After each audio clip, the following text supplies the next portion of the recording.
Most daily bias concepts fail because they lack one thing, and that's context. So the most important thing that we need to define is context. That's step number one. And how do we get context? Higher time frame. So normally I go to either the 1 hour or the 4 hour. Doesn't matter, wherever it is cleaner, we get our context. So here we are on NQ, we are on the 1 hour time frame. And what we're gonna do, very simple, we're gonna mark out step number 2, market structure. Let's go.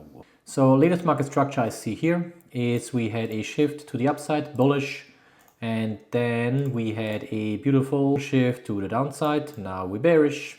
Very simple, very straightforward. We expect this high not to be broken, obviously, because this high here, this high broke structure to the downside. But obviously we can still expect market structure to come all the way up here, and can come in up to here into this area. So that's very, very important.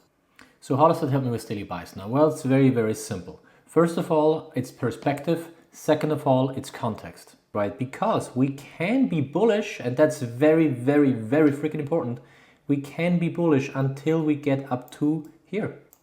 So that brings us to the concept of perspective. So I can be bullish until here in theory, because here we have our latest high that was broken before, and we don't expect it to go any higher because we broke structure to the downside.